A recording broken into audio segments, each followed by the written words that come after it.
Boa noite a todos, sejam todos bem-vindos a mais um estudo aqui do Fraternidade, mais uma palestra inspirada no livro Fonte Viva, né, e nas lições que Emmanuel nos traz a respeito das palavras do Cristo. Esse especificamente é a lição 64, intitulada Semeadores. E como sempre, o Emmanuel vem trazer pontos de vistas que a gente não costuma refletir sobre as mensagens do Cristo, ou algum detalhezinho que ficou ali, e nos fazem pensar, e que de forma que a gente possa até rever nossas atitudes. Mas antes de começar, é sempre bom a gente fazer nossa prece, para que a gente acabe é, harmonizando com o tema, com o ambiente, que a gente prepare nossa mente e nosso coração para esses ensinamentos, e que eles possam falar um pouquinho mais ao dentro da gente. Então, Mestre Jesus, obrigado por estarmos reunidos aqui em seu nome, aproveitando a tecnologia que o mundo dispõe de maneira virtual e que isso libera as nossas fronteiras, nossas limitações físicas, que a gente pode encontrar tantos outros amigos que estão distantes, que a gente também consiga refletir sobre essas lições, sobre a parábola do semeador dentro de nós. Obrigado por tudo, proteja nossos entes queridos, que mesmo que às vezes não estejam ainda nesses momentos de estudo, de celebração da sua palavra, o nosso empenho, o nosso esforço em te seguir possa alcançar os entes que a gente tanto ama e aqueles que a gente quer bem, que possamos ter feito mal em algum momento, que essas boas vibrações também os alcancem. Obrigado por tudo e que assim seja. Então, pessoal, semeadores, como o título já fala, é uma lição, é uma reflexão demônio baseada na parábola do semeador. Quem não conhece a parábola do semeador, era uma parábola muito difundida, é comum todo mundo, né, citá-la, referenciá-la em vários ambientes, inclusive, não só nas casas espíritas ou nos meios religiosos, mas é uma parábola simples. Apesar de simples, as parábolas elas têm o poder de sintetizar ensinamentos profundos, é, de forma simples que a gente possa levar ao longo de anos, na verdade até milênios, porque 2000 anos depois a gente ainda está falando dessa parábola. Quando a gente observa uma parábola que, se a gente contar para uma criança, ela vai guardar essa história, vai fazer as suas associações dela, e mesmo assim ela traz conhecimentos muito profundos. E as parábolas, por ter esse caráter sintético e também de trazerem lições profundas, às vezes escondidas em palavras simples, a gente tem que tomar muito cuidado na interpretação delas, porque elas respeitavam contextos. Então, todas as parábolas, a gente vai perceber que elas são todas associadas a ações que as pessoas faziam naquela época, costumes, atividades que elas estavam afeitas a se fazer. Então, primeiro, ele já tem essa barreira temporal. Então, a gente não sabe necessariamente, ou então não resgatou ainda na história, o que aquelas palavras significavam, qual era o contexto daquilo, a época. Então, a gente tem grandes estudiosos, inclusive no meio espírita, posso citar aqui o Haroldo Dutra, que ele fala com maestria sobre as parábolas, ele traz os contextos, o que cada palavra significa, e é um zelo muito grande a gente falar sobre uma parábola, então não cabe às vezes a gente trazer as nossas interpretações, porque elas podem estar equivocadas desse ponto de vista do que se quer trazer, o que Jesus queria trazer com elas. Por isso, eu vou ficar hoje com o que o Kai Barchuta trouxe para a gente, eu vou até falar um pouquinho sobre ele.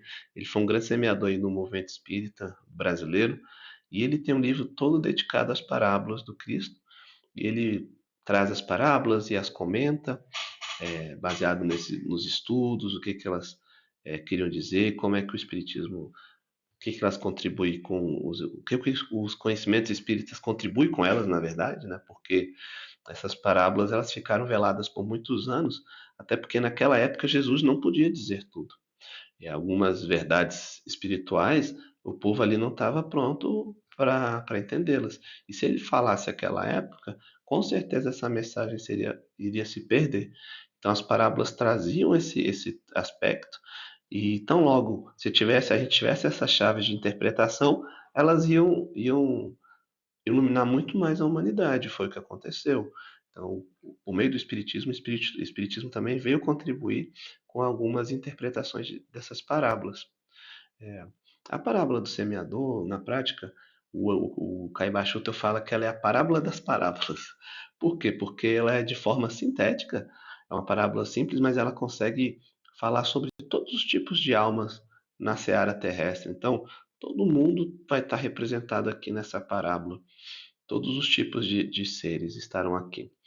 E ela consegue dessa forma simples. Por isso essa é a parábola das parábolas, por Caiba Schutter. É tão importante que ele começa o livro por ela, né? A primeira parábola que ele vai trazer. E essa parábola, o que, que ela fala? Ela fala que houve um semeador que saiu a semear e nesse semear ele passou por vários tipos de terreno, né? O primeiro terreno que ele passou foi à beira da estrada e essa semente caiu à beira da estrada. E as pessoas pisavam, e tão logo os pássaros vieram, e a semente estava muito disponível ali na estrada, ela nem sequer afundou no terreno, e os pássaros foram e comeram essa semente.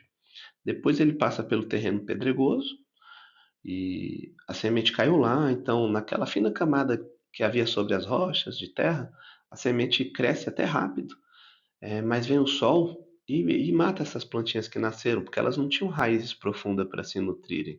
Então elas secam tão logo o sol bate. Depois essa parte da semente ela cai no terreno espinhoso, então as sementes elas crescem em meio a espinhos também. Então à medida que a semente cresce, esses espinhos também vão crescendo e sufocam a planta que está nascendo. E por fim, parte dessa semente ela cai num terreno que chama a terra boa, né, um terreno fértil, e essas sementes crescem, frutificam, e até o texto bíblico fala, né, que algumas deram uma para 100, outras uma para 60, outras uma para 30, a proporção que elas renderam. E assim acaba a parábola. E Caibá vem trazer o próprio evangelho, né, que esses terrenos eles somos nós, né? São os nossos corações, de certa forma. Então, há pessoas que são como a beira do caminho, que às vezes elas estão tão distraídas com as coisas do mundo, e onde a gente está distraído com o mundo, todo mundo passa e ninguém fica. E é mais ou menos isso. Então, os ensinos do Cristo, eles caem ali naquelas pessoas, as pessoas às vezes têm acesso, mas elas estão tão deslumbradas com o que elas veem em torno e à volta, que nem presta atenção nessas preciosas lições que chegaram, então vêm esses pássaros e comem, né? Ou seja, elas mal têm tempo de germinar, elas não germinam dentro dessas pessoas. E tem aquelas pessoas que são como um pedregal. Ela recebe a mensagem e às vezes recebe até com certa felicidade, se interessa no primeiro momento, só que tão logo vem outras distrações, ele não consegue aprofundar essas lições no coração. Então, esse sol, né, que seriam outros assuntos, outros interesses, a gente acaba deixando com que essa mensagem do Cristo se vá. O que acontece? Até no Evangelho, segundo o Espiritismo, Kardec fala um pouquinho também sobre esse tipo de terreno. Ele faz uma comparação no meio espírita com aquelas pessoas que se aproximam do Espiritismo mais interessadas ali no fenômeno. Então, elas querem ver uma comunicação mediúnica, querem receber uma mensagem, querem ver essa relação do mundo material com o espiritual, por curiosidade apenas. Então, logo ela tem isso, ela se enjoa do assunto e deixa. Isso aconteceu muito no começo, né, nas primeiras comunicações mediúnicas. Sempre houve comunicações mediúnicas ao longo da história, né? Mas na época do Kardec, então você tinha muitos fenômenos, né? Mesas girantes, comunicações quase fantasiosas, e as pessoas iam lá pelo fenômeno em si, pela festa, não por trás do que estava acontecendo. E Kardec se destaca porque ele consegue, é, com maestria, perceber que havia algo muito mais profundo do que aqueles fenômenos simples, né? De mesas batendo, girando, e vai atrás, vê que tem uma inteligência por trás daquilo, pesquisa e começa a compilar a doutrina espírita. Mas Kardec, então, de fato, não foi um desses que estava no terreno pedregoso, ele passou dessa fase.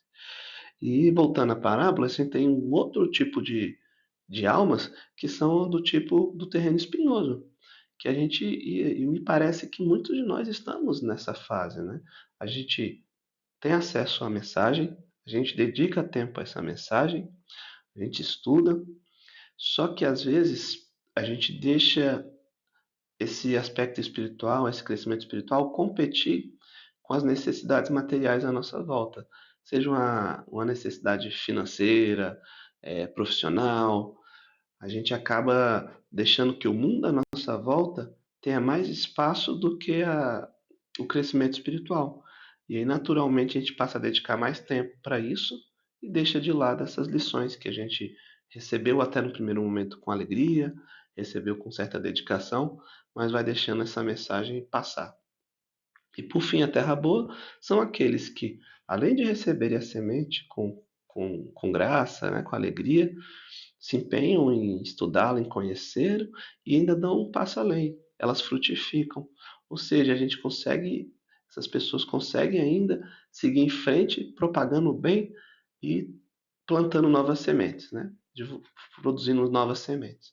Então, essa é a parábola. São, é uma parábola simples de fato, mas muito profunda, né? Nas suas falas, do que ela traz para a gente e onde a gente se encaixa. E a gente sempre está refletindo ali. Costumeiramente, a gente vai pensar em que terreno que nós somos, né? De onde é que essa semente está caindo e o que a gente pode fazer com elas.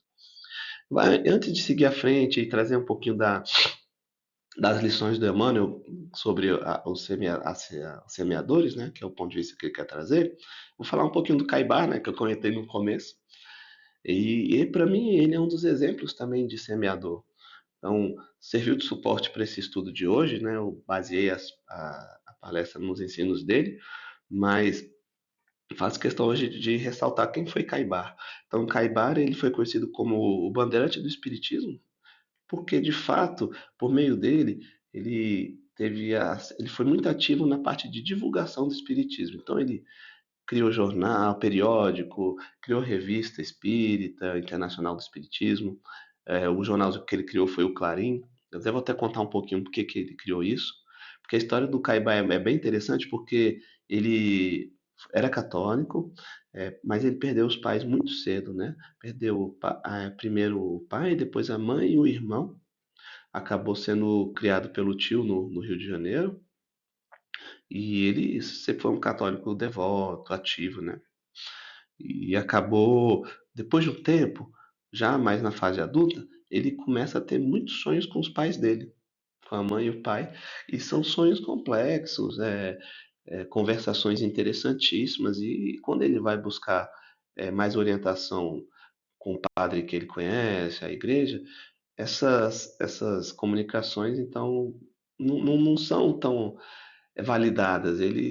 Mas ele sente que tem algo por trás e que precisava entender isso. Então, ele acaba buscando outras fontes. Ele até, no primeiro momento, ele participa das sessões de fenômenos tipológicos, né? A tipologia são as mesas girantes, né? Basicamente, são pancadas, né? Então, as cadeiras faziam batidas, se comunicavam por batidas. A gente chama de tipologia, né?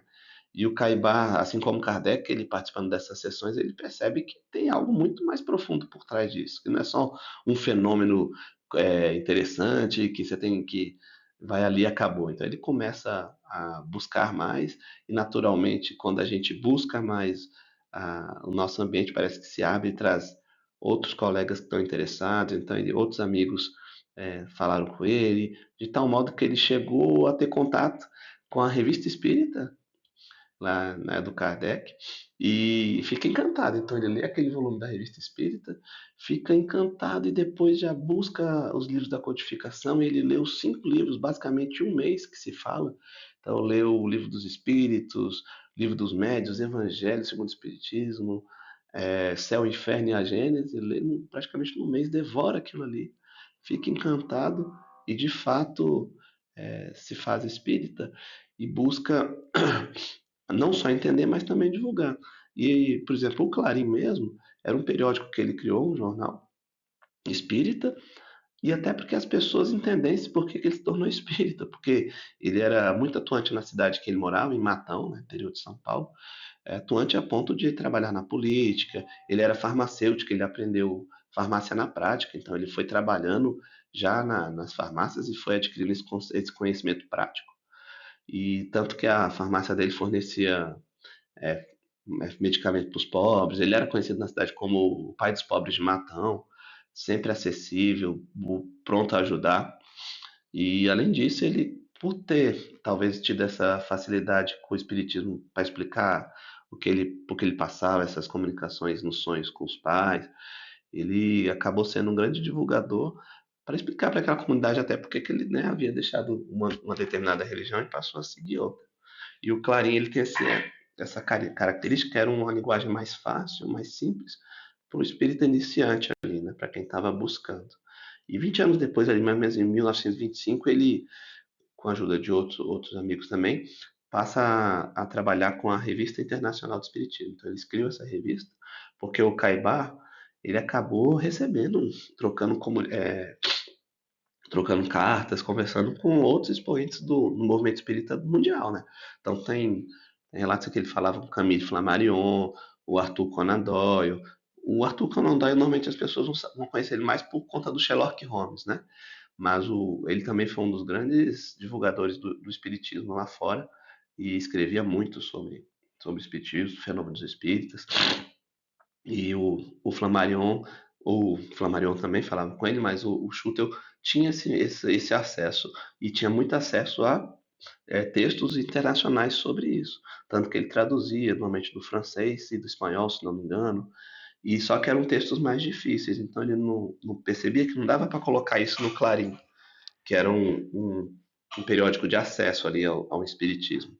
Então ele acabou fazendo essa revista para poder colocar esses artigos internacionais, né? Traduzi-los, normalmente ele mesmo traduzia, outros colegas de outras línguas também, e divulgava para quem já estava mais afeito e buscando. Então, na prática, o Caibar foi um semeador. Então ele se tocou pela mensagem e, como aquela boa terra, ele seguiu em frente e divulgou o espiritismo para as outras pessoas, né? E por isso ele foi chamado até o bandeirante do espiritismo, ajudando a interiorizar o espiritismo no Brasil. E agora voltando ao Emmanuel, o texto que a gente está inspirado hoje, que é o nosso mote do encontro de hoje, o Emmanuel, como ele vai focar no semeador, ele não vai focar hoje tanto nos terrenos, mas sim nos semeadores. E aí ele já começa trazendo as características desse semeador da parábola, que a gente sabe que é Jesus, né? Então, ele começa, eis que o semeador saiu a semear. Olha, só dessa frase, o Emmanuel já nos traz uma reflexão. O semeador saiu a semear, ou seja, foi ele mesmo, com as sementes que saiu a semear. Ele não terceirizou o serviço. Então, o próprio Jesus foi lá, é tão importante esse trabalho da semeadura que ele mesmo fez e não terceirizou. E a gente também tem esse convite. Então a gente não pode se dar o luxo de terceirizar essa semeadura, ela deve ser nossa, né? E ele traz que o servidor do evangelho é compelido a sair de si próprio a fim de beneficiar corações alheios. Mas a gente pode estar pensando, será que eu sou um semeador? Ou só pode ser semeador quem tem grande elevação moral, esses grandes vultos que estiveram no planeta, né? Seja a Madre Teresa, o Chico Xavier, o Divaldo, tantos outros que passaram. Será que eu posso ser considerado semeador? E aí que o Espiritismo ele traz esse conhecimento, que todos nós somos semeadores, por quê? Porque à medida que eu estou vibrando, estou pensando, eu estou produzindo algo, eu estou emanando. Então, se eu chego num ambiente feliz, animado, otimista, eu contagio os outros. Então, eu já estou semeando alegria e otimismo, por exemplo. Ao mesmo tempo, eu sou semeador de mim mesmo. O que eu planto, eu colho, né? A lei de ação e reação, porque também o Espiritismo reforça. Então, o que eu estou plantando hoje, certamente eu vou colher. Então, se eu planto boas sementes, eu vou colher boas plantas, bons produtos. Agora, se eu não o faço, se eu planto sementes negativas, vou ter frutos ruins. E o Espiritismo é tão interessante que ele traz até a inanição. E se eu não planto nada, eu vou colher o fato de não plantar nada também. E o nosso tempo aqui na Terra é tão precioso e às vezes a gente deixa passar por distrações e não trabalha no nosso próprio terreno, né? Essa semeadura. Então, todos nós somos semeadores, querendo ou não, seja para a gente ou seja para o próximo com as nossas vibrações mentais. Então, o que eu penso no mundo espiritual, ele está se realizando ali, a gente tem que tomar esse cuidado. Então, até no nosso pensar, a gente está semeando. E isso é legal, porque às vezes a gente não precisa fazer grandes feitos. Se eu estiver pensando bem, vibrando bem, e tentando zelar pelo bem, né? Não só consumindo do bem, mas sendo um produtor do bem em geral, eu estou semeando. E o Emmanuel continua trazendo essa reflexão para a gente. Então, ele diz que o servidor do evangelho, a gente quando tem contato com essa semente, que essa semente da parábola, vale reforçar, que semente é essa? São as lições divinas. Então Jesus veio aqui em nome de quem? Que ele sempre falava. Ele veio em nome do Pai. As sementes que ele plantou são as sementes de Deus, são sementes divinas. Então, quando o semeador ele tem contato, né, com o evangelho, com essas sementes de Deus, naturalmente ele é compelido a sair do próprio olhar, né? Ele passa a deixar de olhar só para si, apesar de que olhar para si é sempre um exercício interessante, como o, né, os nossos textos do homem de bem, né, no evangelho, que ele traz esse convite para a gente repassar o nosso dia, ver se a gente agiu como deveria agir, se a gente agiu em relação com os outros como deveria agir com a gente. Então, primeiro a gente olha para a gente, é claro, mas naturalmente vem esse convite de olhar para o próximo, porque a vida ela é social e a gente sabe que a lei de caridade ela é uma lei, né? Ela acontece, então a gente precisa dela também para seguir em frente. Então, naturalmente, à medida que a gente evolui, a gente vai ter a necessidade de parar de olhar só para a gente e beneficiar os corações alheios, né? Porque essa semente foi tão boa para a gente, por que não compartilhar com os demais, né? Então, o Emmanuel ele traz até no texto, eu não quis trazer o texto na íntegra para a gente ler depois, é legal, a gente primeiro discute aqui, e acho que cada um pode, no final do estudo, ou quando houver um tempo, não, deixa eu ler lá a lição 64 agora, eu mesmo, tentando entender por mim mesmo. E então o Emmanuel vem trazendo que ele usa até um termo, né, que a gente dissolve, será, desintegra a cadeia do eu e passa a olhar para o interesse geral e depois vai olhar para a terra das almas e encontra nisso uma oportunidade de agir. Então olha como é a gradação, né?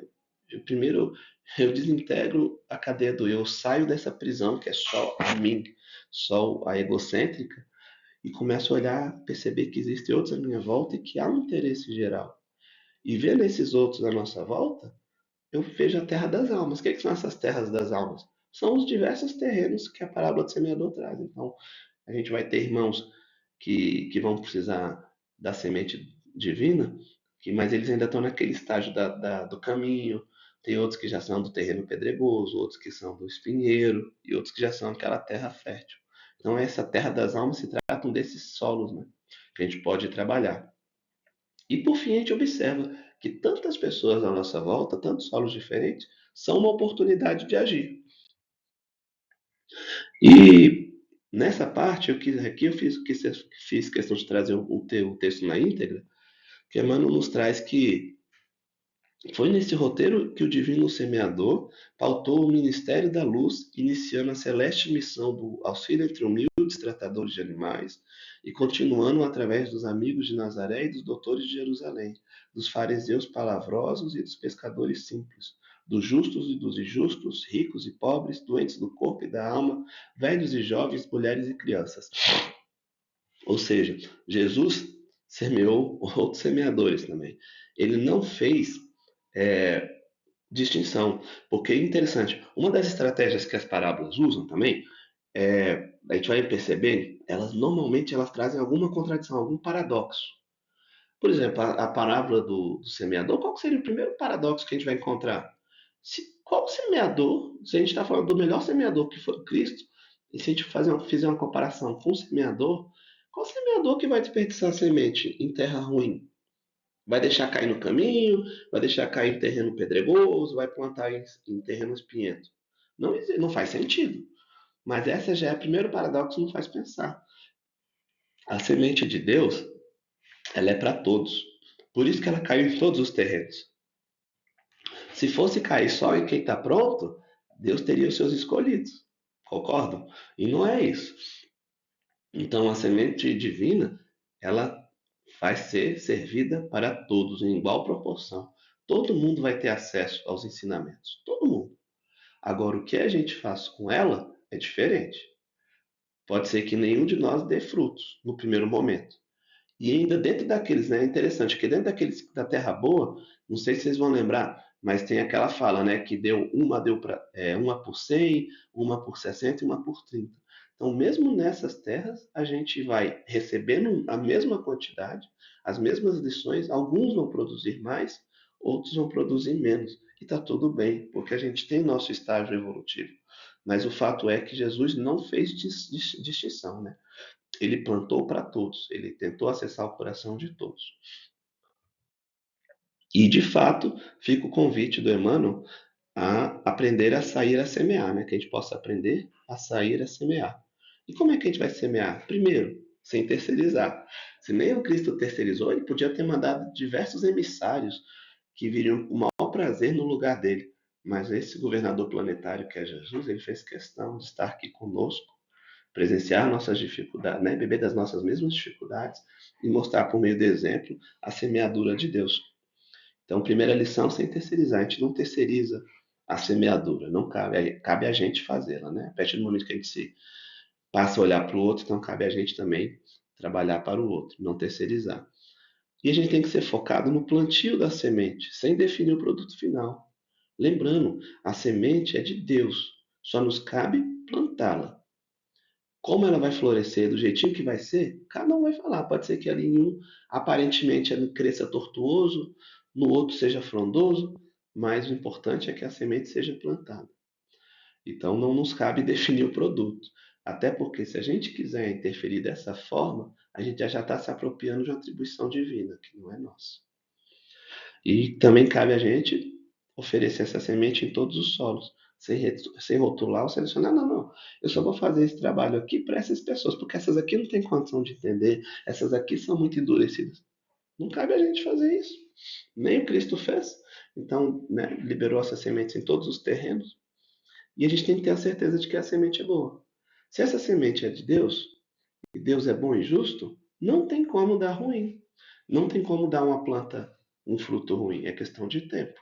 Cabe a gente ter essa certeza e essa paciência. Porque se a gente não tiver essa certeza, a gente nem sai para semear. Essa é a questão. Então, essa semente é divina e a gente vai trazê-la para frente. E uma reflexão aqui, né? Eu coloquei brincando que é Deus que faz crescer. É claro que essa semente vai crescer de acordo com o espaço que a gente der no nosso coração. Mas como Deus é bom e justo, todos nós somos fadados à perfeição. Ela vai crescer. Pode ser que seja em várias rodadas, a partir do momento que a gente tem um primeiro contato com ela, às vezes a gente não tem aquela profundidade para deixar a semente, a raiz afundar dentro da gente, mas no próximo momento que a gente tiver contato, ela vai um pouquinho mais fundo, vai um pouquinho mais fundo, de modo que o nosso terreno seja mais fértil. E quando ele for fértil o suficiente, a gente vai estar seguindo também os exemplos e semeando. Mas a gente não precisa esperar sermos a melhor terra para semear. Essa é a nossa reflexão de hoje.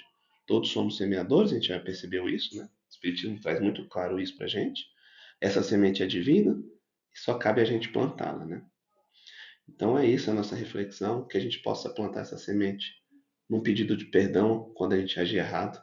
É difícil isso, né? Às vezes a gente se encontra em situações que a gente talvez não perceba na hora que errou, mas que a gente sente tiver essa humildade de depois vir buscar essas pessoas e falar, oh, me perdoe, eu não queria agir dessa forma. Olha a semeadura que eu já estou fazendo. Estou mostrando que essa semente é tão boa que me faz refletir sobre os erros que eu cometo. E peço um perdão. Então, até no nosso erro, a gente pode ser útil na divulgação dessa semente. Em outros momentos que a gente é convidado, seja num bom dia fraterno, numa escuta atenta de um colega que está para baixo, está pessimista, então, num convite para olhar para outros pontos de vista, tudo isso é uma semeadura. E todo mundo tem como plantar essa sementinha, né? Então, pessoal, obrigado por essas reflexões de hoje, agradeço pela paciência. Espero que essa discussão, esse estudo tenha sido frutífero, que a mensagem de Emmanuel, as lições como Caibar traz as parábolas possam ter chegado em vocês sem tanto ruído do parte desse palestrante. Obrigado por tudo. Vamos encerrar com a nossa prece. Mestre Jesus, obrigado por esses ensinamentos, obrigado pelos exemplos que nos fornece e pedimos de coração que o nosso terreno interior possa cada vez mais amolecer, ser mais arejado, permitindo que sua semente cresça mais e mais e mais. se não nessa encarnação, que a gente consiga nos esforçar para que a partir dessa, nas próximas, a gente possa frutificar muito mais. Obrigado e que assim seja.